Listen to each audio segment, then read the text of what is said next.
अपने प्यारे दोस्तों के लिए एक बार फिर से हम मैदान में आ चुके हैं। हेलो दोस्तों, इलेक्ट्रोकेमिस्ट्री पर हम लोगों की बातें चल रही हैं और इलेक्ट्रोकेमिस्ट्री के अंदर आज जिस टॉपिक पर हम बात करेंगे that is conductance in electrolytic solution. तो अपने पास एक इलेक्ट्रोलाइटिक सोल्यूशन हो, जैसे सपोज हम NaCl को ही पानी में घोल दें, तो सोल्यूशन है, सोल्यूशन के अंदर कुछ पॉजिटिव आयंस है, कुछ निगेटिव आयंस है और हम यहां पर एक मेटल प्लेट लटका दे, मेटल से बना हुआ एक प्लेट ऐसे लटका दे, कुछ वायर वगैरह जोड़ दे, इधर भी एक और मेटल प्लेट, कुछ वायर वगैरह जोड़ दे, एक को बैटरी के निगेटिव टर्मिनल से, दूसरे को बैटरी के पॉजिटिव टर्मिनल से जोड़ दे। तो इस सोल्यूशन से क्या चार्ज पास कर सकता है, क्या बैटरी जो है अपना काम कर पाएगा या नहीं कर पाएगा। तो चार्ज को एक जगह से दूसरी जगह को ले जाने और ले आने के लिए हमें चार्ज कैरियर्स की जरूरत होती है, ऐसी चीजें जो चार्ज को एक जगह से दूसरी जगह ले जा सके और ले आ सके। अगर हम अपने घरों में मेटल वायर्स की बात करें, हमारे घरों में वायर्स लगे होते हैं, तार लगे होते हैं, उनके अंदर कुछ मेटल्स होते हैं, जैसे कभी कॉपर हो गया, कभी एल्यूमिनियम हो गया। तो इन मेटल्स के अंदर इलेक्ट्रॉन्स होते हैं जो चार्ज को एक जगह से दूसरी जगह पहुंचाने का काम करते हैं। सोल्यूशन के अंदर पॉजिटिव और निगेटिव आयंस होते हैं। पॉजिटिव आयन जो है वो निगेटिव वाले प्लेट की तरफ और निगेटिव आयन पॉजिटिव वाले प्लेट की तरफ मूव कर सकते हैं और ये चार्ज को एक जगह से दूसरी जगह पहुंचा सकते हैं। ठीक, चार्ज को जो है एक जगह से दूसरी जगह पहुंचा सकते हैं। तो इलेक्ट्रोलाइटिक सोल्यूशंस, कोई भी इलेक्ट्रोलाइट है उसे तुमने पानी में घोला, सोल्यूशन बन गया, आयंस मिल गए और इन आयंस की मदद से सोल्यूशन के अंदर चार्ज को एक जगह से दूसरी जगह पहुंचाया जा सकता है। मतलब अगर तुम यहाँ पर बैटरी लगाते हो तो इस सोल्यूशन से करंट पास होगा। कहने का मतलब यह है कि सोल्यूशन से करंट पास होगा। इसमें तुम अपनी उंगली लगाओगे तो तुम्हें झटका लग सकता है। हाँ, अगर इसमें से इलेक्ट्रोलाइट हटा दो, जैसे NaCl हटा दिया, बिल्कुल 100% प्योर वाटर, उसमें कोई इम्प्योरिटी नहीं होनी चाहिए। नॉर्मली हमारे घरों में जो वाटर आता है, चाहे वो पीने के लिए कितना भी शुद्ध क्यों ना हो, उसको 100% प्योर वाटर नहीं कह सकते, क्योंकि उसमें कैल्शियम, मैग्नीशियम वगैरह वगैरह के सॉल्ट्स घुले हुए रहते हैं जो कि आयंस प्रोड्यूस करते हैं। तो अगर 100% प्योर वाटर है जिसमें इस तरह का कोई आयन नहीं है, तो ऐसे सिचुएशन में इस वाटर से कोई करंट पास नहीं होगा। करंट पास होना है, इलेक्ट्रिसिटी पास होनी है, तो इसके अंदर कुछ आयंस होने चाहिए और ये आयंस कहां से आएंगे? इलेक्ट्रोलाइट्स, जैसे NaCl हो गया, जैसे HCl डिजोल्व कर दिया, जैसे H2SO4 डिजोल्व कर दिया, जैसे NaOH डिजोल्व कर दिया। कुछ भी ऐसा घोलो जो इसके अंदर जाकर के आयंस प्रोड्यूस करता हो, क्योंकि ये आयंस ही, पॉजिटिव आयन है तो निगेटिव प्लेट की तरफ भागेगा, निगेटिव आयन है तो पॉजिटिव प्लेट की तरफ भागेगा और चार्ज को एक जगह से दूसरी जगह पहुंचाएंगे। और सोल्यूशन के अंदर चार्ज जब एक जगह से दूसरी जगह पहुंचेगा तो हम बोलेंगे this solution is the conductor of electricity. ये इलेक्ट्रिसिटी का कंडक्टर है और कितना अच्छा कंडक्टर है ये हमको अब समझना है। इलेक्ट्रिसिटी का कंडक्टर है, सोल्यूशन से इलेक्ट्रिसिटी पास हो सकती है। इलेक्ट्रिसिटी कितनी पास होगी या किस स्पीड से पास होगी, ठीक, हमको इस चीज को भी समझना है। बस इलेक्ट्रिसिटी पास होना ही काफी नहीं है। कंडक्टर भी दो तरह के हो सकते हैं, अच्छे कंडक्टर्स, खराब कंडक्टर्स। अच्छे कंडक्टर्स क्या है? इलेक्ट्रिसिटी को आसानी से पास होने देते हैं। खराब कंडक्टर्स इलेक्ट्रिसिटी को आसानी से पास नहीं होने देते हैं। जैसे हम लोग बेहद सिंपल एग्जांपल ले सकते हैं, रोड अगर बहुत खराब हो तो उस पर से तुम अपनी बाइक या अपनी कार या जो भी व्हीकल है तुम्हारे पास, उसको तुम खराब रोड पर से बहुत जल्दी जल्दी आगे नहीं बढ़ा सकते हो, जल्दी जल्दी वहां से आगे नहीं बढ़ पाओगे। अगर रोड खूब अच्छा रहे, खूब स्मूथ रोड रहे, चौड़ा रोड रहे, खाली जगह रहे, तो आसानी से तुम वहां से पास हो सकते हो, आसानी से वहां से तुम आगे बढ़ सकते हो, आसानी से उस पर ट्रेवल कर सकते हो। तो अच्छा रोड आसानी से चलने में सुविधा देता है, खराब रोड आसानी से चलने में सुविधा नहीं देता है, बल्कि चलना फिरना मुश्किल बना देता है। तो वही चीज यहां पर भी है कि जो इलेक्ट्रिसिटी का कंडक्टर तो ये हो गया, लेकिन इसका कंडक्टेंस क्या है? कंडक्टेंस मतलब तुम कह सकते हो ease of flow of charge. Charge के फ्लो में जो आसानी है, ease of flow of charge, charge के फ्लो करने में जो होने वाली आसानी है वो कितनी है? चार्ज आसानी से फ्लो करेगा कि मुश्किल से फ्लो करेगा, ये मेरे को समझना है। कितना आसानी से फ्लो करेगा, कब आसानी से फ्लो करेगा, कब मुश्किल से फ्लो करेगा, इस चीज को समझना है। तो ये कई सारी चीजों पर डिपेंड करता है कि कितनी आसानी से ये चार्ज फ्लो करेगा या कितनी आसानी से ये चार्ज फ्लो नहीं करेगा, राइट। तो ये किन किन चीजों पर डिपेंड करता है। जैसे हमने एक मेटल प्लेट ले लिया,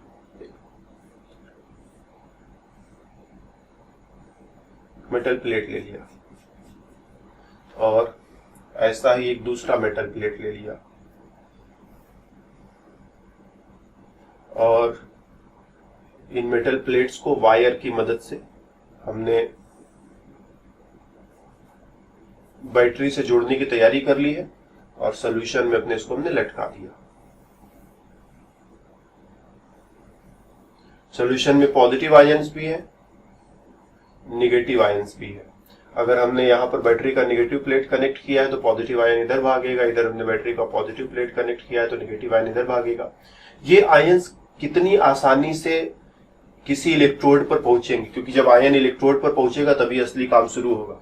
ये आयंस कितनी आसानी से इलेक्ट्रोड पर पहुंचेंगे, ये कई सारी चीजों पर डिपेंड करता है। एक तो पहले इस आयन के ऊपर डिपेंड करता है कि आयन कैसा, बहुत मोटा आयन है, बहुत बड़ा आयन है, तो डेफिनेटली चल फिर नहीं पाएगा, और नहीं चल फिर पाएगा तो ऐसे सिचुएशन में ये आयन बहुत अच्छा इलेक्ट्रिसिटी का कंडक्टर नहीं होगा, और ओवरऑल जो है करंट पास होने का रेट यहां से होगा वो स्लो हो जाएगा।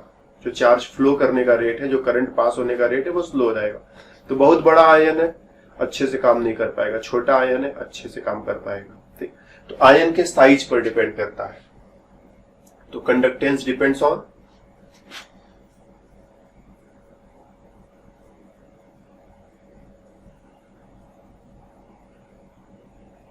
मेनी थिंग्स, जिसमें एक तो आयन का नेचर और उसका साइज, ये इंपॉर्टेंट है।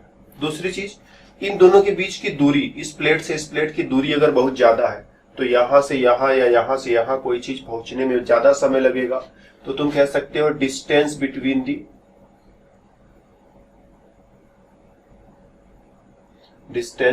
द इलेक्ट्रोड्स, इलेक्ट्रोड्स के बीच की दूरी पर भी डिपेंड करता है। साथ ही साथ इसका एरिया कितना बड़ा है। जैसे अब हम इसका एरिया बहुत छोटा रख दे, एक सिंपल एग्जांपल ले सकते हैं हम लोग सपोज निशानेबाजी वाली प्रतियोगिता में हिस्सा ले रहे हैं, तो वहां पर क्या है, जो हमारा टारगेट है बहुत छोटा सा टारगेट और उसको शूट करना है। छोटे से टारगेट पर निशाना लगाना बहुत मुश्किल होगा, निशाना तुम्हारा कभी दाएं से, कभी बाएं से, कभी ऊपर से, कभी नीचे से चूक जाएगा, और सही टारगेट पर लगने के चांसेस कम रहेंगे। टारगेट खूब बड़ा कर दिया जाए तो तुम्हारा निशाना हर बार टारगेट पर लगेगा। तो ये आयंस तेजी से इलेक्ट्रोड की तरफ आते हैं। इलेक्ट्रोड का एरिया जितना बड़ा रहेगा उतनी आसानी से वो इलेक्ट्रोड पर आकर के पहुंच जाएंगे, और एरिया जितना कम रहेगा उतना मुश्किल से आकर के पहुंचेंगे। तो एक तो आयन के नेचर पर डिपेंड किया, दोनों के बीच की दूरी पर डिपेंड किया, तीसरा एरिया पर भी डिपेंड करेगा, ये एरिया ऑफ द इलेक्ट्रोड। इसके अलावा टेम्परेचर पर भी डिपेंड करेगा। गर्मी ज्यादा है तो आयंस जो है काम करने की जगह इधर उधर फालतू भागना शुरू कर देंगे कि हट जाओ, बहुत गर्मी लग रही है, अभी मेरे से काम नहीं हो रहा है। गर्मी कम है तो आयंस भी इत्मीनान से काम करेंगे। तो टेम्परेचर पर भी डिपेंड करता है। साथ ही साथ concentration of the solution, concentration of the solution, कितने आयंस तुमने यहां पर डिसॉल्व कर रखे हैं, इस पर भी डिपेंड करता है। ठीक, आयंस की भीड़ ज्यादा है तो हो सकता है आयंस को काम करने में परेशानी हो, आयंस की भीड़ कम हो तो हो सकता है आयंस को काम करने में आसानी हो। फिर ज्यादा आयंस है तो ज्यादा वो में भी काम करे, और कम आयंस है तो काम भी कम करे। तो नंबर ऑफ आयंस बोले तो कंसंट्रेशन ऑफ सॉल्यूशन, तो कई सारी चीजें हैं जिस पर ये कंडक्टेंस का वैल्यू डिपेंड करता है। हम लोग अगर कुछ चीजों को पहले फिक्स कर ले, स्पेशली डिस्टेंस को और एरिया को फिक्स कर ले, तो हम कह सकते हैं जो कंडक्टेंस है, कंडक्टेंस को तुम सी से दिखा सकते हो, फिलहाल हम सीधे सीधे लिख दे रहे हैं। Conductance is proportional to area of the electrode. ये एरिया जितना ज्यादा बड़ा रहेगा आयन का पहुंचना उतना आसान रहेगा। Conductance is proportional to 1 upon distance between the electrodes, distance between the electrodes। इन दोनों के बीच की दूरी जितनी अधिक रहेगी आयंस को उतना मेहनत करना होगा पहुंचने के लिए, और पहुंचने में उतना ज्यादा समय लगेगा, तो चार्ज फ्लो करने का जो रेट है वो कम हो जाएगा। तो इसीलिए 1/1 मतलब इनवर्सली प्रोपोर्शनल। जब कोई चीज 1/1 में लिखते हो तो कहते हो इनवर्सली प्रोपोर्शनल है, सीधे सीधे लिखते हो तो कहते हो डायरेक्टली प्रोपोर्शनल है। डायरेक्टली प्रोपोर्शनल मतलब ये बढ़ाओगे तो ये बढ़ेगा, और इनवर्सली प्रोपोर्शनल मतलब ये बढ़ाओगे तो ये घटेगा। तो दूरी जैसे जैसे बढ़ाओगे कंडक्टेंस का वैल्यू घटता जाएगा, चार्ज का फ्लो करना और मुश्किल हो जाएगा। तो दोनों को एक साथ हम समेट ले तो conductance is proportional to A/L। A क्या है? एरिया। एल क्या है? लेंथ या डिस्टेंस बिटवीन द इलेक्ट्रोड। और दोनों को मतलब इस प्रोपोर्शनैलिटी को हटाने के लिए हम कांस्टेंट लाएंगे, थोड़ा सा टेढ़ा मेढ़ा सा लिखेंगे, के के जैसा। कप्पा पढ़ते हैं इसको, तुम के भी पढ़ लो कोई फर्क नहीं पड़ता। तो C is equal to a constant kappa into A/L, और इस कप्पा को हम लोग नाम देते हैं स्पेसिफिक कंडक्टेंस, या फिर कंडक्टिविटी भी इसे नाम दे देते हैं। कंडक्टिविटी, स्पेसिफिक कंडक्टेंस या कंडक्टिविटी इसको नाम दे देते हैं। और अगर मेरे को इसको डिफाइन करना है तो हम A और L को 1 कर दें। जैसे एरिया जो है उसे 1 सेंटीमीटर स्क्वायर कर दें। जो दूरी है, दूरी को हम लोग 1 सेंटीमीटर के बराबर कर सकते हैं। तो मीटर में भी चुन सकते थे ना, हमने सेंटीमीटर में चुना है तो मीटर में भी चुन सकते थे, किलोमीटर में भी चुन सकते थे। But most of the time हमारा इलेक्ट्रोड छोटा छोटा होता है स्टडी करने के लिए, तो हम लोग सेंटीमीटर में ही चुन लेते हैं। तो अब हमारे पास एक इलेक्ट्रोड है, इलेक्ट्रोड की जो लंबाई है 1 सेंटीमीटर, चौड़ाई 1 सेंटीमीटर, तो एरिया जो है 1 सेंटीमीटर स्क्वायर हो जाएगा। दूसरा इलेक्ट्रोड इसी तरह का है, इसकी भी लंबाई चौड़ाई ऐसी ही है, 1 सेंटीमीटर लंबा 1 सेंटीमीटर चौड़ा, तो इसका भी एरिया जो है 1 सेंटीमीटर स्क्वायर है। और इन दोनों के बीच की दूरी, यहां से यहां तक के बीच की दूरी, ये दूरी भी चलो हमने मान लिया कि यहां से यहां तक के बीच की जो दूरी है वो 1 सेंटीमीटर ही है। तो ये बीच में, इसको मैं ऐसे डॉटेड लाइन से मिला दें, हालांकि ये दूरी हमने ज्यादा बना दी है लेकिन साफ साफ दिखने के लिए थोड़ा दूर दूर हमने रखा हुआ है। तो डॉटेड लाइन से कनेक्ट कर दे तो तुम देख रहे हो बीच में एक वॉल्यूम तैयार होता है। एरिया 1 सेंटीमीटर स्क्वायर, दूरी 1 सेंटीमीटर। तो जो वॉल्यूम है इसको और इसको मल्टीप्लाई कर दो, तो 1 centimetre square into 1 centimetre that is equal to 1 centimetre cube, या इसी को तुम 1 सीसी मतलब सेंटीमीटर क्यूब, या इसी को 1 ml भी कहते हो, मिलीलीटर। तो बीच में जो सोल्यूशन होगा वो 1 मिलीलीटर सोल्यूशन होगा। तो तुम कह सकते हो कि 1 मिलीलीटर सोल्यूशन की वजह से जो कंडक्टेंस प्रोड्यूस होता है, 1 ml सोल्यूशन की वजह से जो कंडक्टेंस प्रोड्यूस होता है, उसे ही हम स्पेसिफिक कंडक्टेंस कहते हैं। तो जब एरिया 1 हो जाए, डिस्टेंस भी 1 हो जाए, तो वॉल्यूम भी 1 हो जाएगा। तो हम कहेंगे कि स्पेसिफिक कंडक्टेंस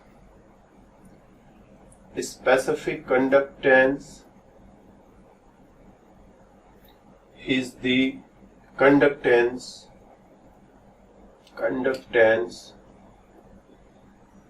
produced by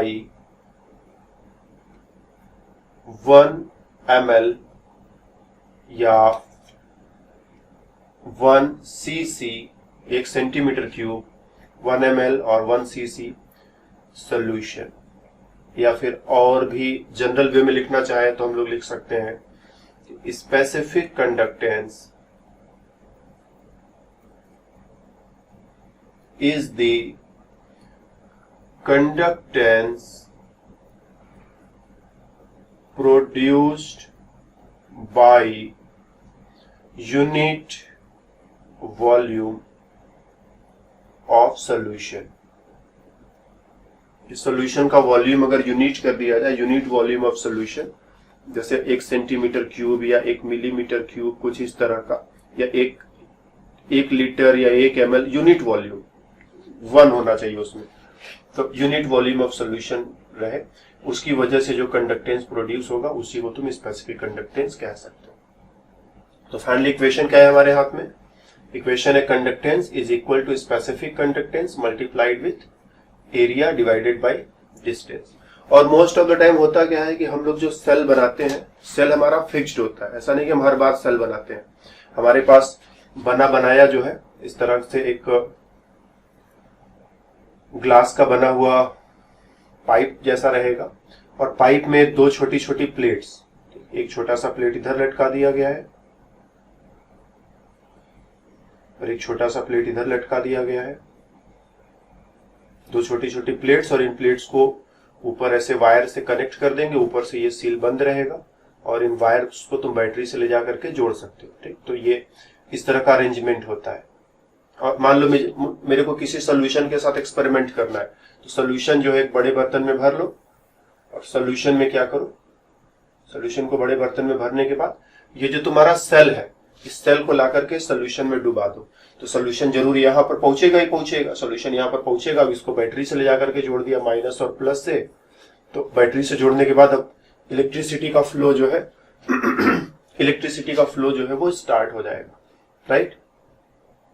तो हम देखते हैं कि जो इलेक्ट्रोड का एरिया है वो हम नहीं बदलेंगे, सोल्यूशन यहाँ बदलते रहेंगे, कभी NaCl, कभी KCl, कभी HCl, कभी NaOH, कभी H2SO4, तरह तरह का सोल्यूशन बदलेंगे, लेकिन ये जो इलेक्ट्रोड है ये इलेक्ट्रोड फिक्स है, इसका एरिया भी फिक्स है और इसके बीच की दूरी भी फिक्स है। तो हम लोग L/A इसको बोल देते हैं सेल कांस्टेंट, सेल कांस्टेंट, और मोस्ट ऑफ द टाइम इसे हम लोग x से दिखा देते हैं। तो L/A को सेल कांस्टेंट या A/L लिखोगे तो 1 cell constant, 1 cell constant, that is 1/x इसको लिख सकते हो। तो ये चीज कांस्टेंट क्यों कह रहे हैं, क्योंकि हम इसको बदल नहीं सकते, जो भी एक बार सेल हमने खरीद लिया उस सेल का हर बार इस्तेमाल करेंगे, और L/A या A/L का जो वैल्यू है वो फिक्स रहेगा। और जब तुम बाजार से सेल खरीदोगे तो तुम्हें उसके अंदर घुस करके नापने की जरूरत नहीं है, जिन्होंने बनाया है वो सेल के ऊपर लिख देते हैं कि बनाते समय सेल कांस्टेंट इतना रखा गया है। तो सेल के ऊपर जो है छोटा छोटा लिखा हुआ रहेगा, जैसे मोबाइल फोन वगैरह खरीदते हो उस पर इंफॉर्मेशन लिखा रहता है ना, कितना वोल्ट का बैटरी इसके अंदर है, इतना जीबी का रैम है, इतना जीबी का प्रोसेसर है, तो ऐसे इसके ऊपर लिखा रहेगा कि इसका सेल कांस्टेंट इतना है, अब तुम इसको ले जाओ सीधे सीधे इस्तेमाल करो। तो सेल कांस्टेंट ये हो गया। तो हमने जो ऊपर इक्वेशन देखा था C is equal to kappa into A/L, इसी को हम ऐसे लिख सकते हैं C is equal to kappa into 1/x। तो कंडक्टेंस कितना होगा, एक तो सेल कांस्टेंट मतलब एरिया और डिस्टेंस पर डिपेंड कर रहा है, दूसरा कप्पा पर डिपेंड कर रहा है, और ये kappa electrolyte to electrolyte, HCl के लिए कुछ और होगा, NaCl के लिए कुछ और होगा, KCl के लिए कुछ और होगा। सोल्यूशन बदल दो, जैसे एक बार 2 मोलरिटी का सोल्यूशन बनाया, एक बार 3 मोलरिटी का सोल्यूशन बनाया, एक बार 5 मोलरिटी का सोल्यूशन बनाया, तो kappa depends on the solution, depends on the solution. और अगर हम इनके यूनिट्स की बात करें, इनका यूनिट क्या है, units of C, kappa and X, इन सब के यूनिट की बात करें तो C जो है कंडक्टेंस है, और कंडक्टेंस को तुम बोलते हो 1 रेजिस्टेंस कहते हो। कंडक्टेंस का जो मैथमेटिकल डिफिनेशन है 1 रेजिस्टेंस, रेजिस्टेंस के रेसिप्रोकल को ही कंडक्टेंस कहते हो। रेजिस्टेंस का यूनिट क्या होता है, ओम, फिजिक्स में पढ़ते हो ना, ओम। तो कंडक्टेंस का यूनिट क्या हो जाएगा, 1/ओम है, तो तुम इसको ओम इनवर्स लिख देते हो, या फिर इसी को लिखने का एक और तरीका होता है, इसको MHO इधर से पढ़ दो तो मोह लिखते हो और ये इनवर्स हटा देते हैं, या फिर इसी को जो है साइमेंस भी कहते हैं। साइमेंस में आई थिंक CE होता है ना, इसी को साइमेंस कहते हैं। तो 1 ओम इनवर्स या 1 मोह या 1 साइमेंस, तीनों एक ही चीज है, और ये कंडक्टेंस का यूनिट होता है। और X का यूनिट क्या होगा, सेल कांस्टेंट, ये है L/A। जैसे अगर हम सेंटीमीटर में ले लें तो L की जगह सेंटीमीटर और एरिया की जगह सेंटीमीटर स्क्वायर, तो 1 सेंटीमीटर से 1 सेंटीमीटर कट जाएगा, तो 1 सेंटीमीटर या सेंटीमीटर के पावर -1। या फिर अगर तुम चाहो बड़ा यूनिट इस्तेमाल करना चाहो तो मीटर के पावर -1 भी हो सकता है, और छोटा यूनिट इस्तेमाल करना चाहो तो मिलीमीटर के पावर भी -1 हो सकता है। तो छोटा बड़ा कुछ यूनिट लेना चाहो तो मीटर, मिलीमीटर, किलोमीटर, जो भी तुम लेना चाहो, दूरी का कोई भी यूनिट यहाँ पर ले सकते हो। तो मोस्ट ऑफ द टाइम हमें सेंटीमीटर इनवर्स से खेलना पड़ता है, कभी कभी टेढ़े मेढ़े सवालों में मीटर इनवर्स आ सकता है, वो सिर्फ यूनिट को बदलने का फेर है, यूनिट को बदलना आता है तो कोई मुश्किल काम नहीं है। और कप्पा के यूनिट की बात करें, इसका यूनिट कैसे निकालोगे, तो C is equal to kappa into A/L। तो हम लोग यहां से लिख सकते हैं कि kappa will be equal to C into L by A, और C का यूनिट हमने देखा है ऊपर क्या था, ये साइमेंस, साइमेंस का कैपिटल S ले लेते हैं हम लोग, साइमेंस, और L के लिए सेंटीमीटर रख लो, A के लिए सेंटीमीटर का स्क्वायर रख लो, तो कट कटा करके साइमेंस पर सेंटीमीटर, ये कपा का यूनिट हो गया। तो इस तरह से conductance, specific conductance, cell constant, जरूरत पड़ने पर इन सबका यूनिट जो है तुम लोग बना सकते हैं। ठीक, फिर इसके बाद दो और तरह के कंडक्टेंसेज हैं, जिसमें से एक है मोलर कंडक्टेंस। पहले इसको समझते हैं। मोलर कंडक्टेंस, हम एक सोल्यूशन बनाए जिसमें 1 मोल इलेक्ट्रोलाइट घुला रहे, तो उस पूरे सोल्यूशन का जो कंडक्टेंस होगा बोलेंगे यही मोलर कंडक्टेंस है। तो molar conductance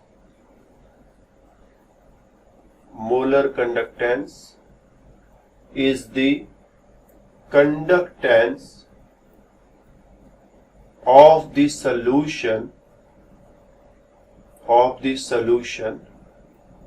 having 1 mole electrolyte, 1 mole electrolyte।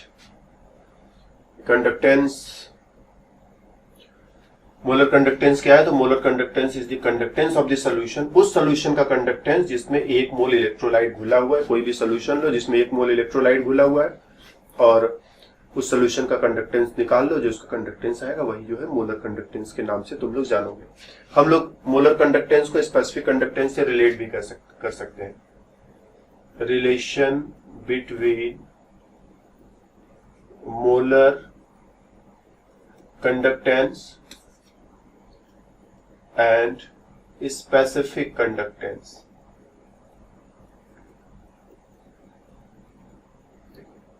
तो चलो हम लोग मान लेते हैं अपने पास एक इलेक्ट्रोलाइट है और सॉल्यूशन है जिसकी मोलैरिटी जो है वो है m। मतलब क्या है कि 1 लीटर सॉल्यूशन में, ठीक, 1 लीटर सॉल्यूशन जो है उसके अंदर m मोल इलेक्ट्रोलाइट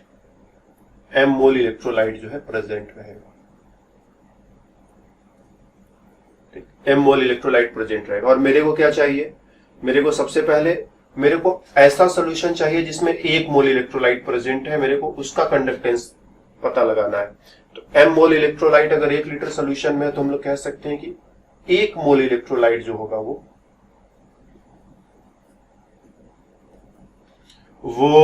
हो जाएगा 1/m लीटर सॉल्यूशन के अंदर, ये देखने को मिलेगा। ठीक, 1 लीटर सॉल्यूशन में m मोल इलेक्ट्रोलाइट था, तो 1 मोल इलेक्ट्रोलाइट जो है 1/m लीटर सॉल्यूशन के अंदर देखने को मिलेगा, ये अपने को समझ लेना। फिर इसको अगर हम चाहे तो ml में बदल दे, 1/m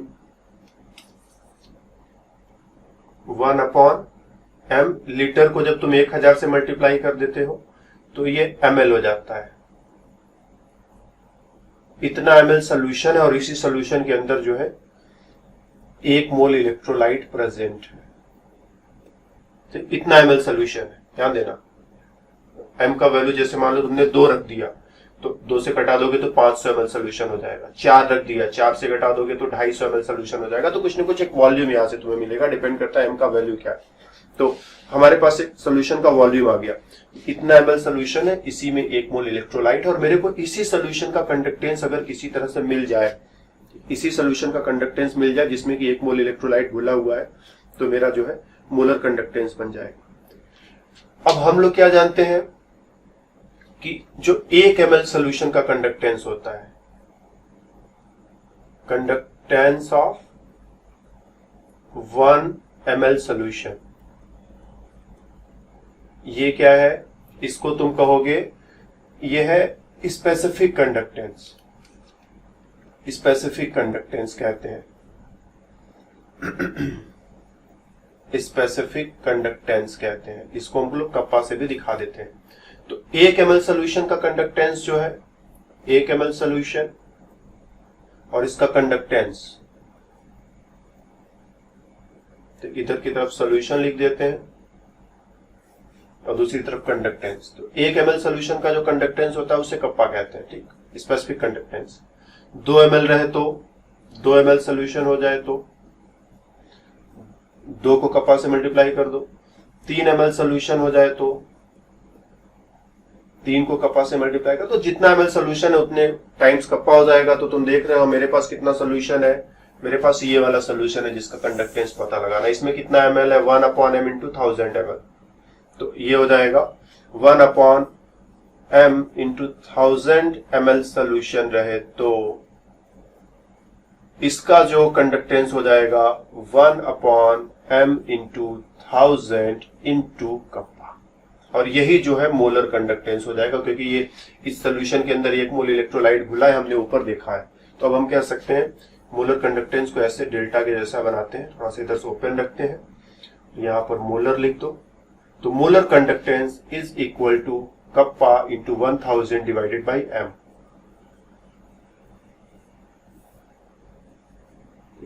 ये और जो दूरी वगैरह है सब कुछ सेंटीमीटर में लेना है, ठीक। ये एम कैपिटल एम हमने लिया था, दूरी वगैरह जो है सब कुछ सेंटीमीटर में लेकर के चलना है। कप्पा का जो यूनिट लोगे उस सेंटीमीटर वाला यूनिट लेना है, मीटर वाला यूनिट नहीं लोगे, क्योंकि हमने ऊपर जो है एमएल माना है ना, हमने जो है एमएल ले लिया। एमएल मतलब क्या होता है, सेंटीमीटर क्यूब। तो कप्पा जो है सेंटीमीटर वाले से रिलेटेड है, मीटर वाले से रिलेटेड नहीं है। तो कप्पा का जो वैल्यू है, तो कप्पा का जो यूनिट यहां पर रखोगे, definitely it should be, kappa should be taken in, kappa should be taken in siemens centimetre inverse. इस फॉर्मूले का इस्तेमाल करना है, तो जो कप्पा का वैल्यू है साइमेंस सेंटीमीटर इनवर्स में लेना है। अगर तुमने साइमेंस मीटर इनवर्स कर दिया, सेंटीमीटर की जगह मीटर इनवर्स कर दिया, तो ये फॉर्मूला मीटर इनवर्स मान करके नहीं बनाया गया है, सेंटीमीटर इनवर्स मान करके बनाया गया, तो फिर काम नहीं करेगा। अगर यही चीज मीटर इनवर्स में तुम करना चाहते हो तो यही फॉर्मूला मॉडिफाई होगा, that would be equal to kappa into, not into, kappa divided 1000 into M. ये फॉर्मूला काम करता है जब तुम्हारा कप्पा जो है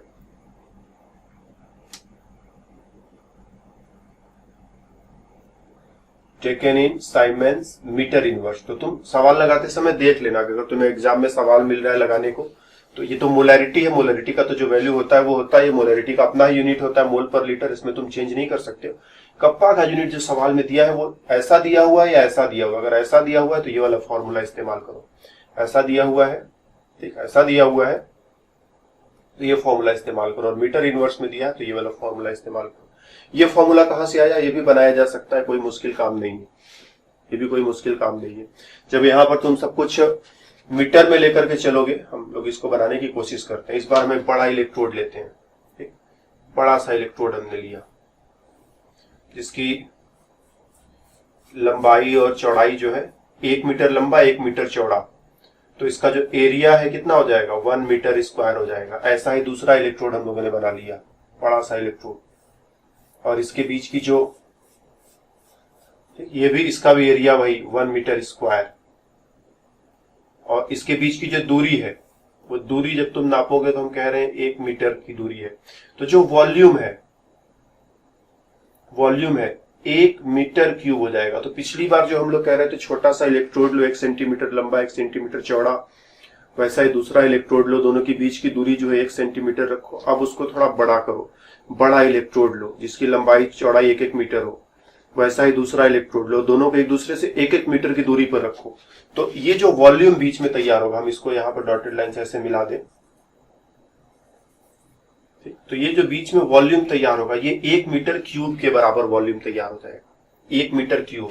तो वॉल्यूम जो है वो 1 मीटर क्यूब हो जाएगा, और वॉल्यूम 1 मीटर क्यूब हो जाएगा तो इसमें जो सोल्यूशन भरोगे वो भी 1 मीटर क्यूब हो जाएगा। और 1 मीटर क्यूब समझते हो, 1 मीटर लंबा 1 मीटर चौड़ा 1 मीटर ऊंचा टंकी अगर हमारे घर के छत पर रखा हो तो उसमें 1000 लीटर पानी आता है। नॉर्मली जो बाजार से छत पे रखने वाली टंकी लाते हो 500 लीटर का, उसको देखते हो तुम लोग 500 लीटर की साइज कितनी होती है। 1 मीटर लंबा 1 मीटर चौड़ा 1 मीटर ऊंचा अगर एक टैंकर बनाए तो उसमें 1000 लीटर पानी तुम भर सकते हो। तो हम कह सकते हैं यहां पर अगर हम इसको हम कप्पा से डिफाइन करते हैं कि चूंकि यूनिट वॉल्यूम हो गया तो इसका जो कंडक्टेंस होगा स्पेसिफिक कंडक्टेंस कहा जा सकता है। तो अगर हम कह देते हैं कि kappa is the specific conductance of 1 metre cube solution. और पिछली बार हमने कहा था कि kappa is the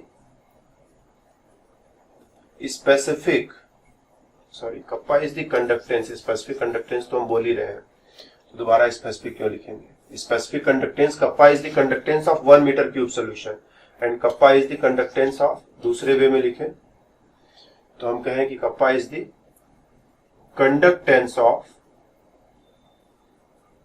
1 centimetre cube solution. तो तुम देख रहे हो ना, दोनों इक्वल नहीं है, दोनों अनइक्वल है, दोनों अलग अलग चीजें हैं।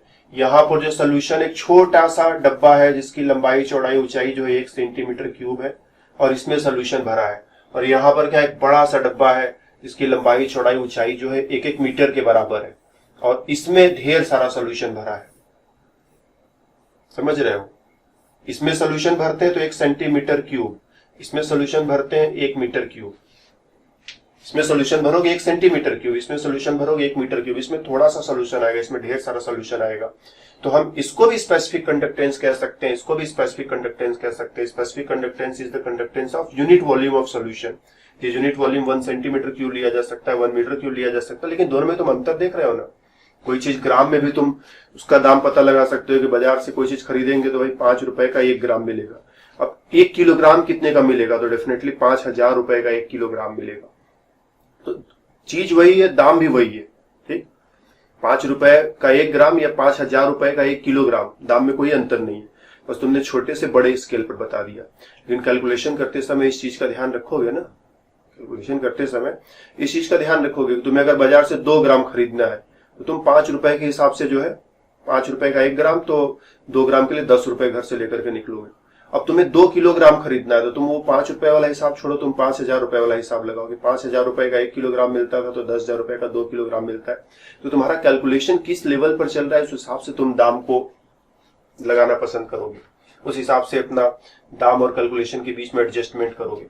तो अगर सोल्यूशन का वॉल्यूम इस तरह का है 1 मीटर क्यूब, इसमें जो सोल्यूशन भरा है इसका कंडक्टेंस स्पेसिफिक कंडक्टेंस तब भी कहेंगे और इसमें भरा है तब भी स्पेसिफिक कंडक्टेंस कहेंगे। बस यहां पर यूनिट का अंतर होगा, यहां पर जो कप्पा का यूनिट होगा दैट वुड बी साइमेंस पर मीटर और यहां पर जो कप्पा का यूनिट होगा वो होगा साइमेंस पर सेंटीमीटर।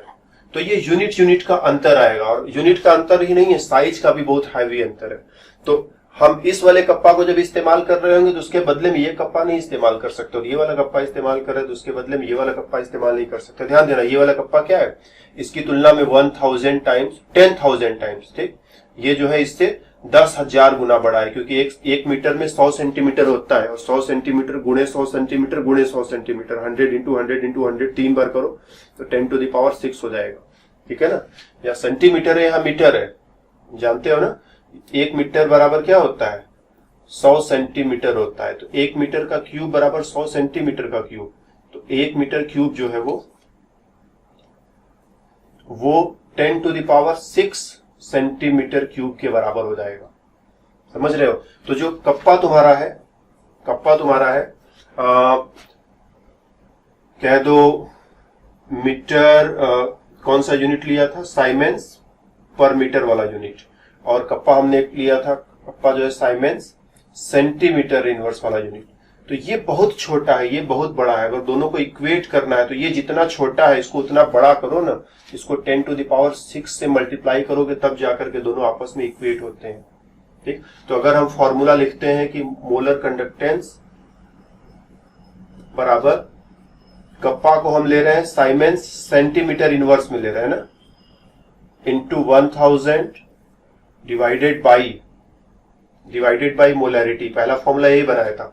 अब हम इस यूनिट की जगह ये वाला यूनिट रखना चाहते हैं तो 10⁶ इधर डिवाइडेड बाई में आ जाएगा, तो kappa in siemens centimetre inverse की जगह तुम रखोगे kappa siemens metre inverse upon 10⁶ into 1000 upon molarity. तो ये इसके 3 जीरो से इसका 3 जीरो कट जाएगा और फाइनली जो फॉर्मूला बनेगा that would be kappa into siemens metre inverse into 1000 upon ये 3 जीरो से 3 जीरो कट जाएगा डिवाइडेड बाई 1000 इंटू मोलैरिटी। तो मोलर कंडक्टेंस को कैलकुलेट करने के लिए जो रिलेशनशिप है, कप्पा है, मोलैरिटी है, एक बार 1000 ऊपर एक बार 1000 नीचे है। डिपेंड करता है कि तुमने स्पेसिफिक कंडक्टेंस का कौन सा यूनिट इस्तेमाल किया है। जैसा यूनिट इस्तेमाल किया होगा उस हिसाब से जो है तुम लोग मोलर कंडक्टेंस का कैलकुलेशन कर सकते हैं।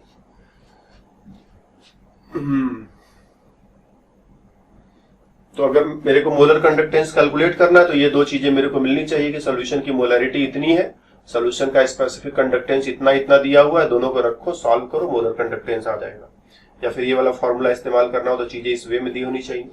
तो मोलैरिटी तो दोनों में कॉमन है, लेकिन कप्पा का यूनिट जो है दोनों में कॉमन नहीं है। यहाँ कप्पा का यूनिट सेंटीमीटर साइमेंस सेंटीमीटर इनवर्स है, यहाँ कप्पा का यूनिट साइमेंस मीटर इनवर्स है। तो इस चीज को ध्यान में रख के कैलकुलेशन करोगे, कोई गलती नहीं हो। और इसी तरह से एक और कंडक्टेंस होता है इक्विवेलेंट कंडक्टेंस। जैसे मोलर कंडक्टेंस था वैसे इक्विवेलेंट कंडक्टेंस। मोलर कंडक्टेंस में क्या था, हम 1 मोल इलेक्ट्रोलाइट की बात कर रहे थे कि सोल्यूशन में 1 मोल इलेक्ट्रोलाइट होना चाहिए। इस बार सोल्यूशन में 1 इक्विवेलेंट या 1 ग्राम इक्विवेलेंट, इक्विवेलेंट को ही ग्राम इक्विवेलेंट कहते हैं। कभी कभी ग्राम से तुम कंफ्यूजन में आ जाते हो, इसीलिए हम ग्राम को उड़ा देते हैं। एक इक्विवेलेंट जो है सोल्यूशन में, एक इक्विवेलेंट इलेक्ट्रोलाइट अगर है तो हम बोलेंगे conductance of the solution containing one equivalent of the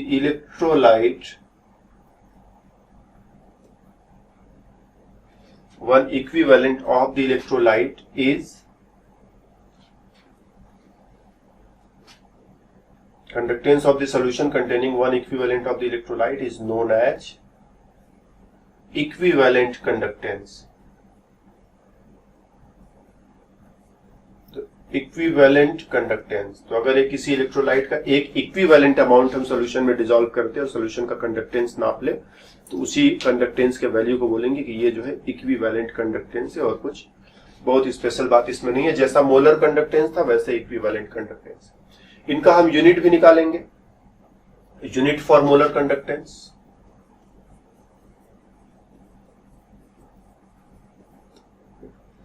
तो कप्पा इज मोलर कंडक्टेंस बराबर kappa into 1000 divided by M. ठीक, यही है ना। तो एम क्या है, मोल है। एम जो है, अगर हम दो तरीके से काम कर सकते हैं। हम इस 1000 को यूनिटलेस मान ले तो हम सिर्फ कप्पा और एम का यूनिट रखें, हम लोग वही तरीका अपना लेते हैं। कप्पा क्या है, कप्पा जो है स्पेसिफिक कंडक्टेंस है, इसका यूनिट क्या होता है, तो इसका यूनिट होता है साइमेंस सेंटीमीटर इनवर्स। और ये मोलैरिटी है, मोलैरिटी का यूनिट क्या होता है, मोल पर लीटर। ठीक, 1000 को यूनिटलेस रखा और इसको सॉल्व करो, ये हो गया साइमेंस सेंटीमीटर इनवर्स। और हम अगर यूनिट की बात करें तो लीटर को एमएल में कन्वर्ट किया जा सकता है। तो मोल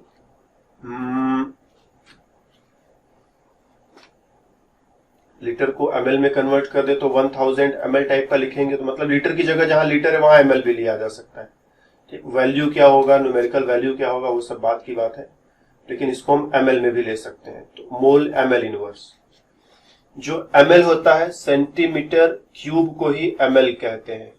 1 सेंटीमीटर लंबा चौड़ा और ऊंचा ऐसा बॉक्स बना दो और इसमें पानी भर दो, तो जो पानी का वॉल्यूम होगा वो 1 ml होगा। तो 1 सेंटीमीटर क्यूब इज 1 ml। तो यहाँ सेंटीमीटर क्यूब लिख दो।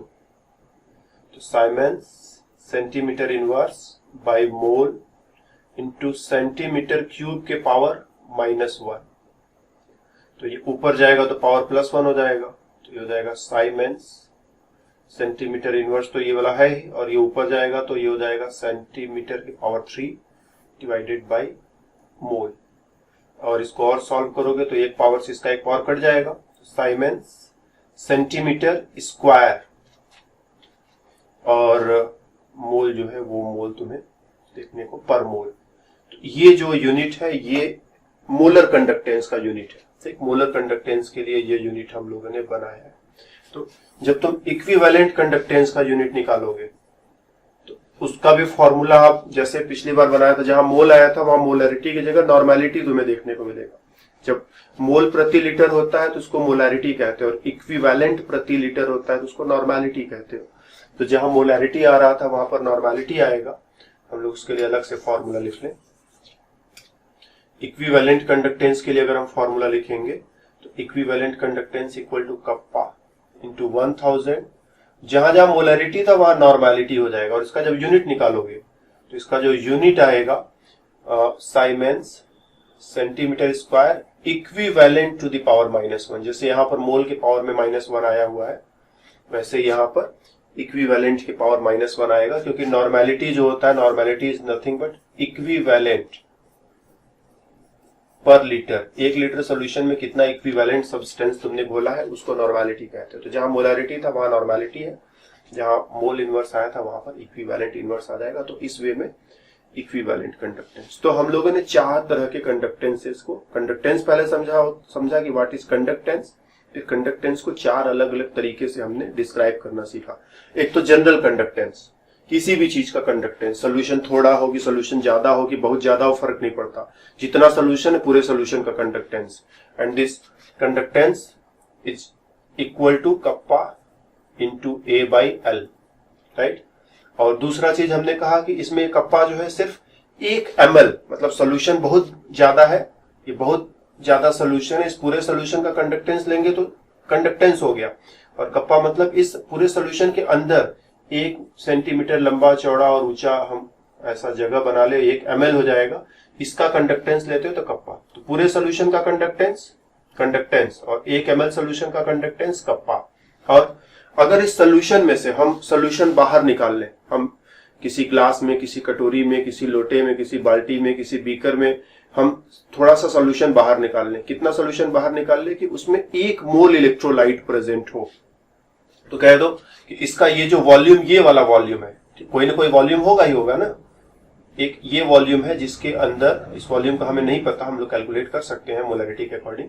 ये जो वॉल्यूम है इसमें 1 मोल इलेक्ट्रोलाइट प्रेजेंट है। पूरे सोल्यूशन में ज्यादा इलेक्ट्रोलाइट है, इस वॉल्यूम में 1 मोल इलेक्ट्रोलाइट है।